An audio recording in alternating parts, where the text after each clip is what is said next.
Welcome to another edition of AEW Dynamite. Dynamite. Dynamite. AEW Dynamite. Dynamite. um, this edition of AEW Dynamite was really good. Yes, it was pretty good. Inner Circle arrived in a limo. That was pretty funny.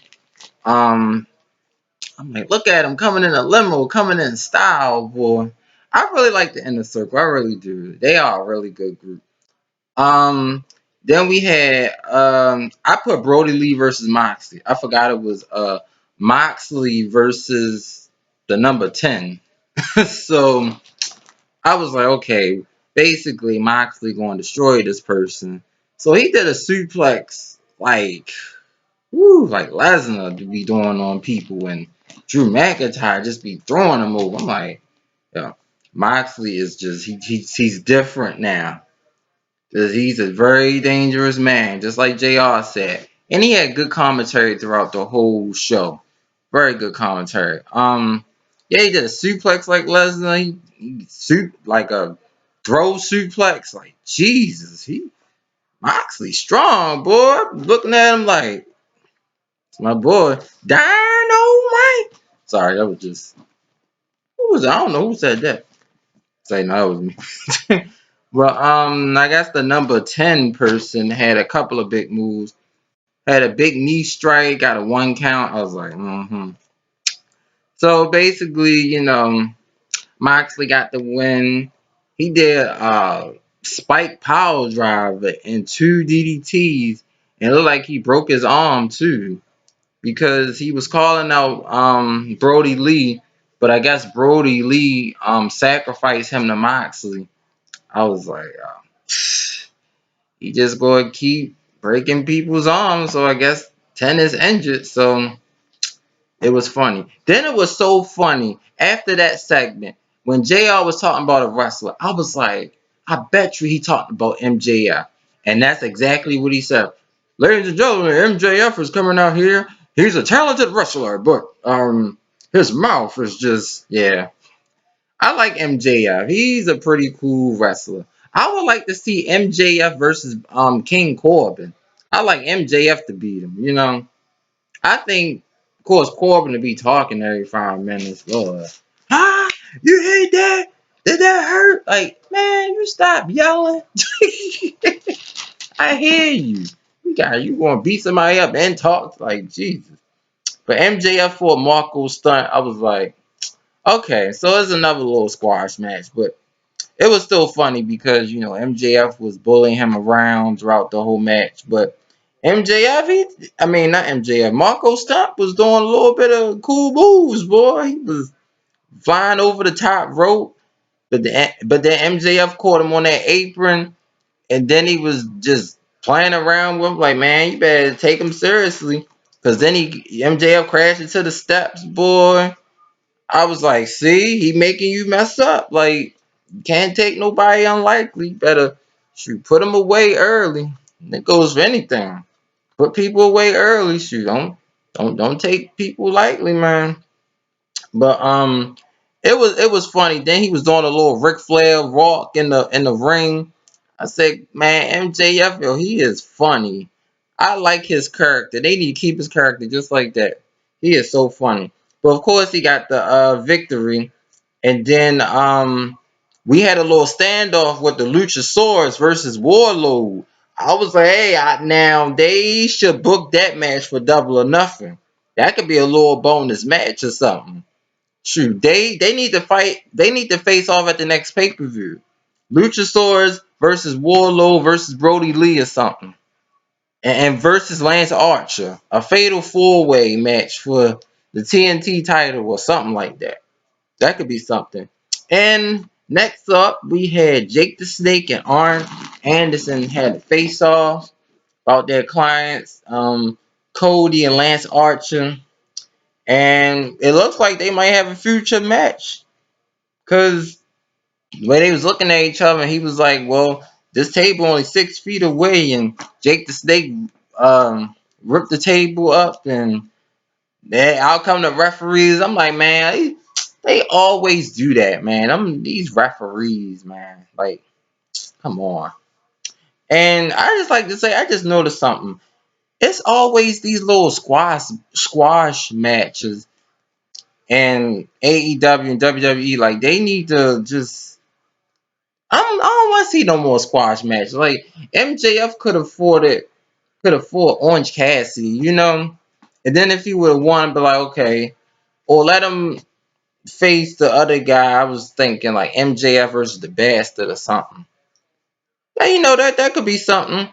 Um, then of course after a little segment with Arn Anderson and Jake the Snake, they showed Darby Allin like he was climbing a ladder, and then he set himself on fire. I was like, you know what? My other little, I guess, crazy dream match could be Darby Allin versus Jeff Hardy, or broken Jeff Hardy, as they like to say. So that could be a good match if they ever want to do that. I'm down with that. Then of course the Bastard was talking about um Orange Cassidy, how he gonna lose in his match against Phoenix, which led into the match. Orange Cassidy, man, he is a very talented wrestler, very cool, always have his hands in his pocket and stuff like that. Like I said, I wouldn't mind if Orange Cassidy won that casino ladder match this Saturday. Like, I think either him or Darby should win it. I know the Luchasaurus is in it now. That would be something, because the Luchasaurus is a really good wrestler as well. So we will see what will happen. But back to Orange Cassidy and Phoenix, they had a pretty good match. Orange Cassidy did this crazy flip bomb move. Like, whoa, like what is this? Doing this flip bomb move. But yeah, they was going down, boy. They really was going down. And Orange Cassidy did like a Superman punch to Phoenix and got a 2 count. I'm like, all these 2 counts tonight. Jeez. I'm like, right now. I'm like, look, just like 2 count, 2 count, 2 count, 2 count. Every other move they did was a 2 count. But the turning point of the match was when Kip Sabian came out and he caused a distraction and he climbed all the way at the top and Orange Cassidy turned around and Phoenix got the little cheap victory.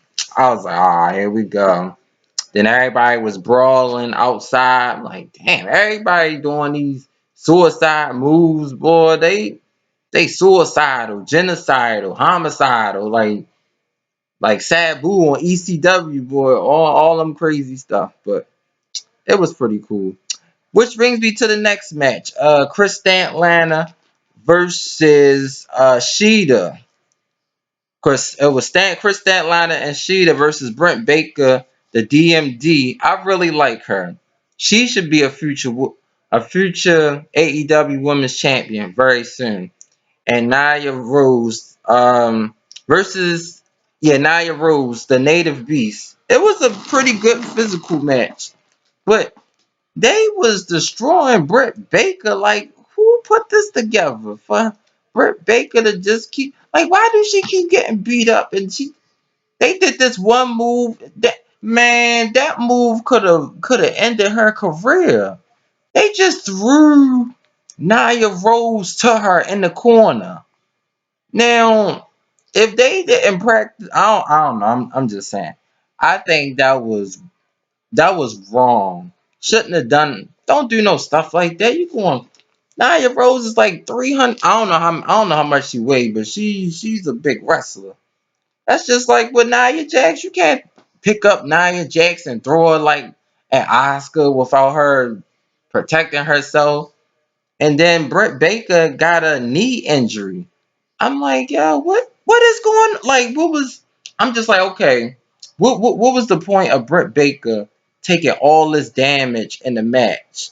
Like, I know Nia Rose was handling her own, but Come on now, Britt Baker is a good wrestler. I really like her. I really do. She's funny. When she come out, she funny. She DMD. She the doctor.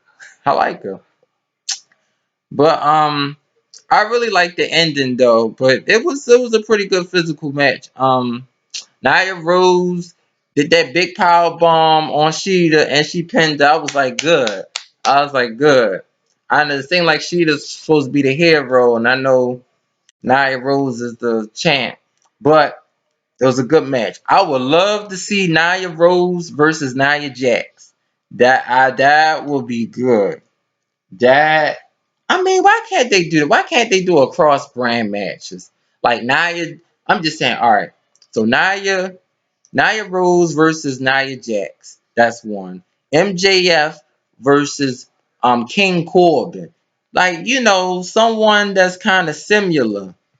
Like, I don't know, Orange Cassidy, I guess, versus R-Truth. They both talented, got all these crazy moves. That would be an entertaining match.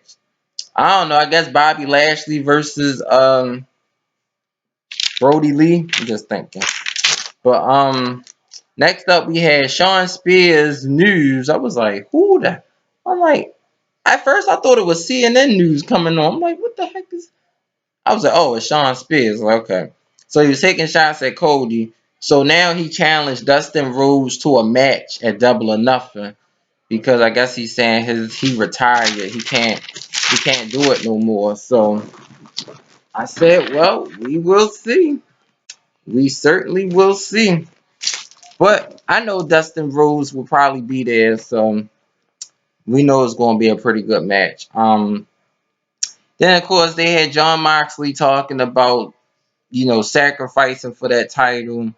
You know, I think Moxley is going to win. It's going to be a good match, but I think Moxley just got more grit. He just got more in him, man. He do, and you could tell he want to be the champion.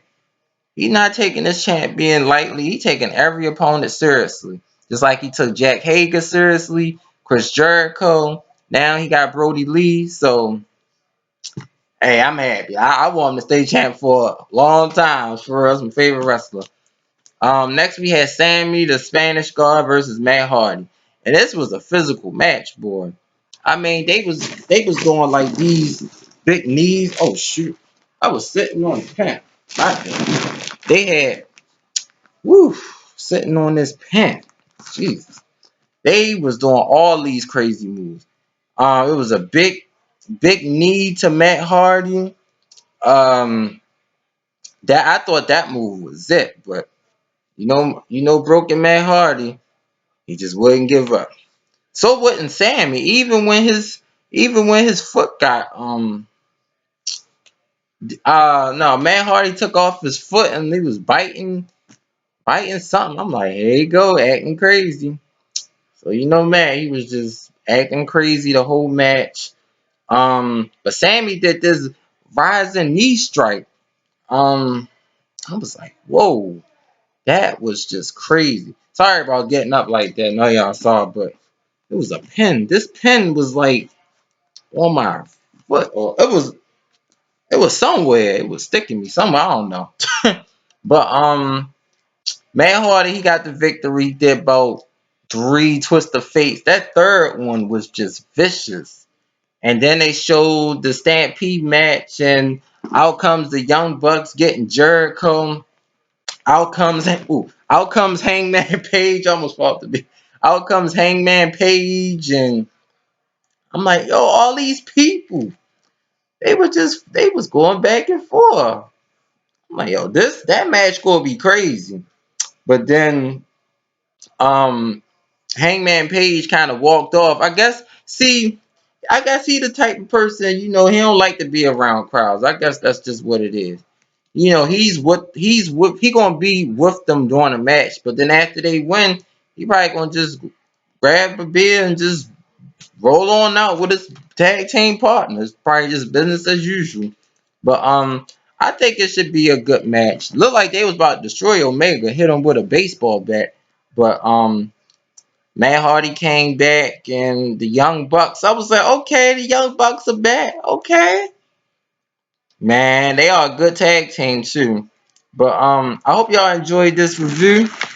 Sorry about a little bit of stuff, but Double or Nothing will be really good, and I can't wait to watch it. I'm gonna also give my thoughts on the winners of those matches soon, probably either tomorrow or Friday. So, hope y'all enjoyed the video. Like, comment, and subscribe. Woo! 1 million subscribers. Woo!